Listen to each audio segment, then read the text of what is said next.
Today on the Lemonade series, we're going to be talking about parenting a little bit and turning lemons into lemonade with our children, especially our young children.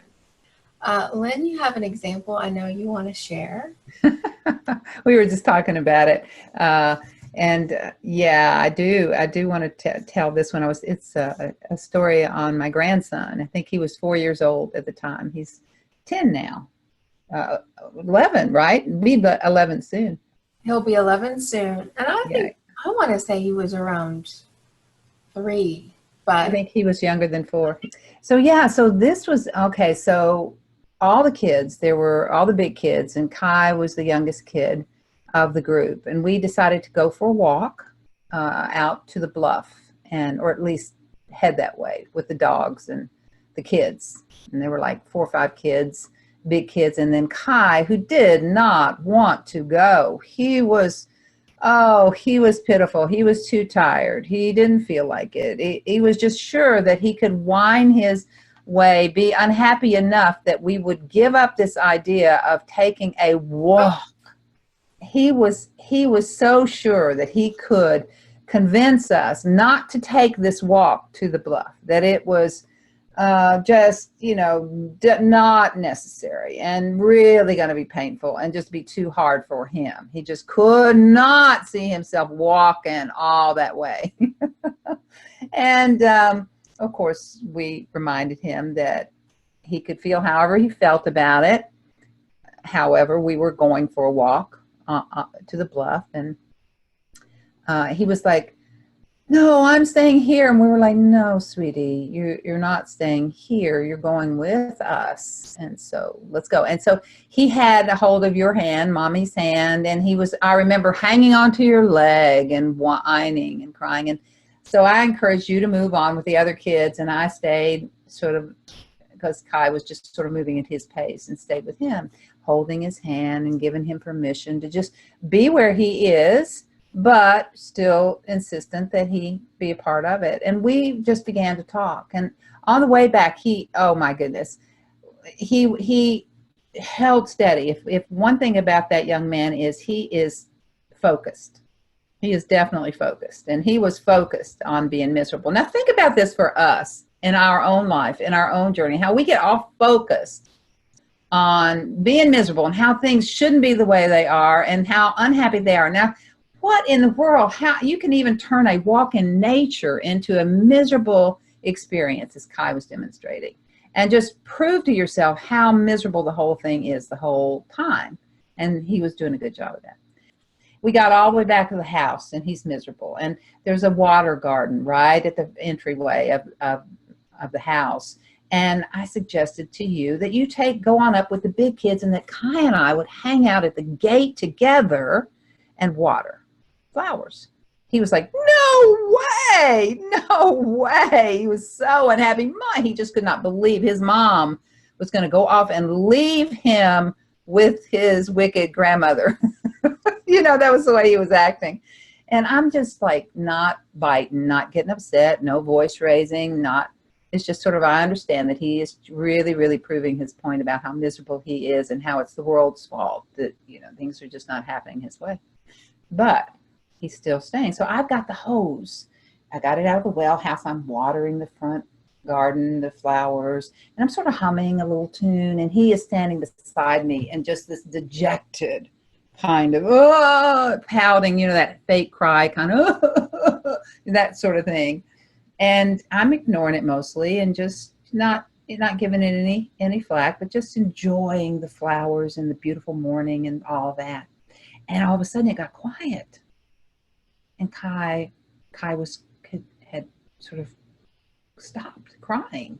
And so I looked to see, and he wrapped tension on a butterfly that was visiting the flowers. And he was like, and it had forgotten for a moment to be upset. He had forgotten. And so he was like just following that butterfly.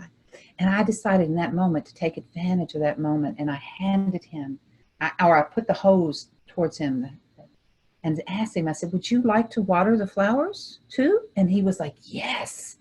and I put the hose in his hand, and then he started watering and playing with the butterfly, and it just turned into this magical moment for him, for me watching him, for nature and its way of pulling him back into the present moment. And that is it, in that moment. And I said to him, sweetheart, this is so good. You have decided to let yourself be happy. And that's always a choice you have.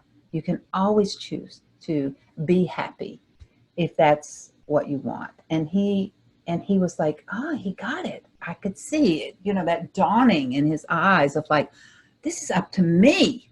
I get to decide. And throughout the rest of the day, after that, the point was made. He was happy. He had arrived home. He had participated in the moment. He had found his way back to reality. And this is how we take life. And rather than project that lemon aspect of life, that lens that says it's not good and it's not the way I want it to be and it should be different, and we find the moment, find the now, and move into that, then immediately we see the world in a different way. And that is what happy kids are made of. And so giving our children that experience, giving them the opportunity to experience what it is to choose to see the life that they are having right now as a wonderful opportunity. So the rest of that day, he would come up to me. He would be running and playing with the kids, and he would see me. He'd run up to me, and he would say, Grandma, I am a happy boy today.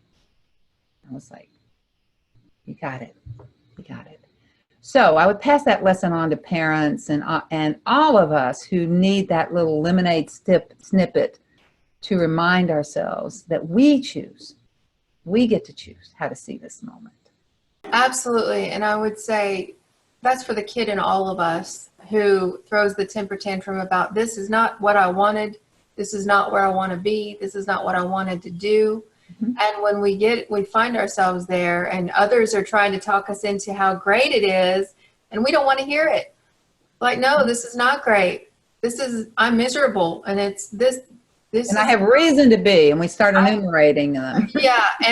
And then even people will, offer us, a way out of our misery, and we won't take it because we're sure that we're miserable, and that's where we're going to stay right now.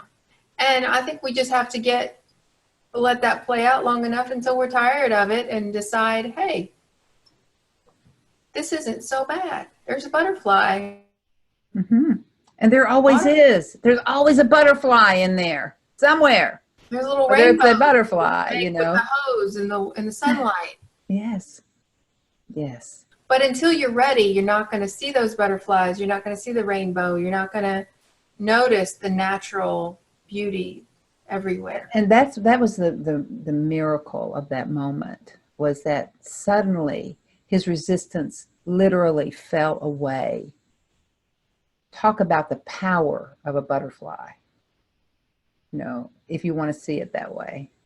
Just a magical moment when something is so present, so intensely here and now, that it calls us back to this moment where miracles are happening all the time.